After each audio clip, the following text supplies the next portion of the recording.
the newsletters recently, this isn't me saying this is the newsletters, they said that the only reason Louie Spicolli is around is because Sabu's saving his job. That's pretty funny.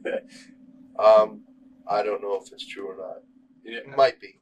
It might have been. I don't think it is anymore. Right. I think it's more like, if I was somebody's boss and I was mad at them and one of my employees came up to me and said, "You can't fire him," I think I would say, like, "Oh, yeah, watch me." Yeah. And I think that's kind of like what happened with Paul, Yeah. And, I think that Sabu, helped me, like, and hurt me at the same time a little bit. He helped me keep my job, or not keep my job, but he helped me get, I don't really know, because I don't know what would have happened if he wouldn't have spoke up for me. Right. Maybe Paul would have, not put up with some of the stuff, but some of the stuff might not have happened if it wasn't for Sabu. Right. Like with the deal with WWF where Sabu asked me to call Bruce Pritchard and talk to him. I did because Sabu asked me to. Right. But then it was made out like it was my doing. Yeah. And I would have never called him if it wasn't for Sabu. Right. So then Paul was mad and he said he wanted to fire me, and Sabu said, if you fire him, I'll quit. Yeah. So of course that's going to make Paul even madder at me, because he's like, what the fuck does Louie have over Sabu to make him quit if he leaves? Right. And I really don't have anything over him. It was just like the principle, because it wasn't my fault. I was doing what I was asked to do by Sabu.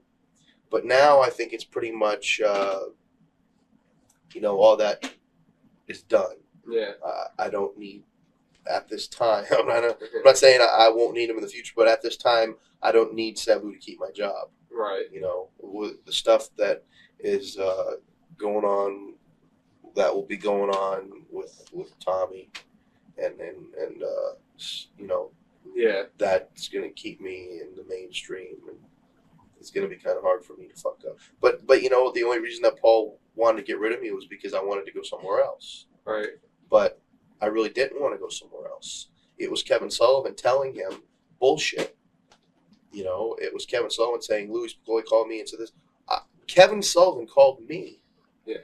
I had fucking Mike Tenay calling me saying, you got to get in touch with Kevin Sullivan. You were the talk of the bar on Monday night after Nitro. Man, they want to bring you in, blah, blah, blah. Scott Hall's talked about you to him. Bobby Heenan's talked about you. I've talked about you. You got to come in.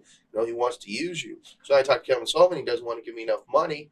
So then I tell him, well, maybe later. And then he turns around and calls Paul and says, oh, Louie says he wants a job. It was him. Yeah. And I there's no way I could prove that to Paul. Right. But, it doesn't matter now. It's just one word against the other. Yeah. More or less. Yeah. What do you think of the gimmick, the thing with the click thing? You like it? Mine? Yeah, what you're doing right now. Yeah, I think it could be really good if they let me have a little bit of freedom. I think it could be like really, really good. Yeah. Cool. Smoky Mountain. Did we talk about Smoky at all? Yeah. How long were you in Smoky Mountain for? 2 days. Yeah, I didn't think it was that long. That's no, why I just went down. Me and Chris Candido were supposed to team up as the Suicide Blondes for on Scholar. So I went down there to do a photo shoot with him and Tammy, because Tammy was going to be our manager. And while I was down there, Jim Cornette used me for a couple shots. Right. That was really it. How come that never came off with the Suicide Blonde thing for Ron Scholar? Ron Scholar didn't want to use Chris for some reason. Right. Huh. He kind of just wanted to use Tammy. And then, I told him he should use Chris. So he said, well, we'll do the Suicide Blonde thing. And then it got, messed up. And, that was that. Chris, I think, went to Japan for All Japan. And that was really kind of just an idea. Has going back to Mexico or AAA or any of those groups been in your options? Or? Well, yeah, I mean, I'm pretty sure I could go back to Mexico if I wanted to. I just don't want to. That's what I mean, your options as far as if you want to. Yeah, if I wanted to, I'm pretty sure I could. Yeah, that's nothing you want to do. Not right now. Yeah.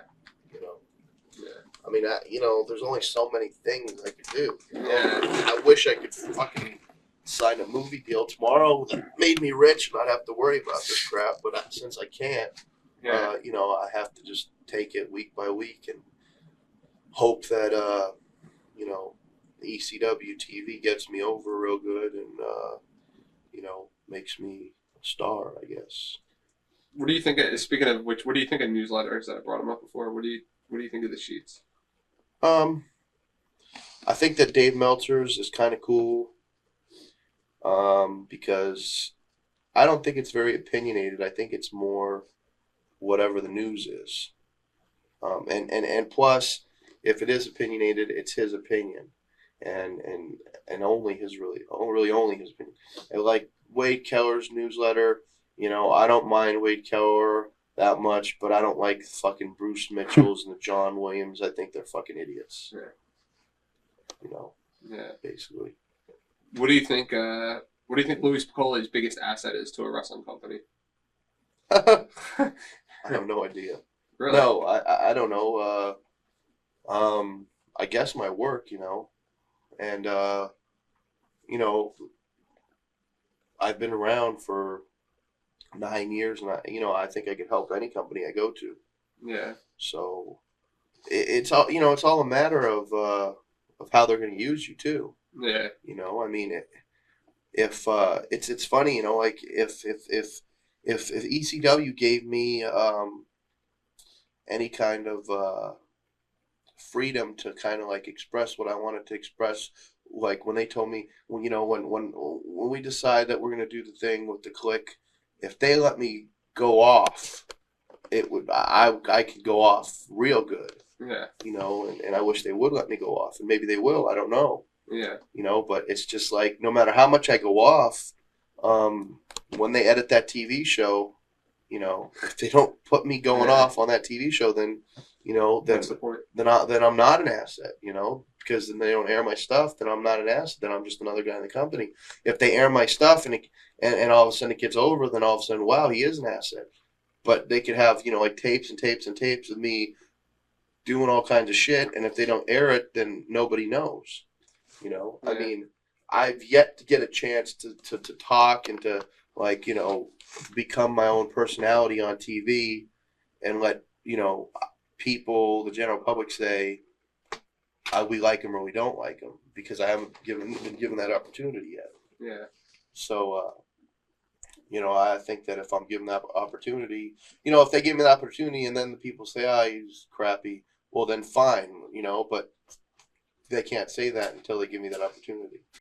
Watch thousands of exclusive shoot interviews right now on TitleMatchNetwork.com.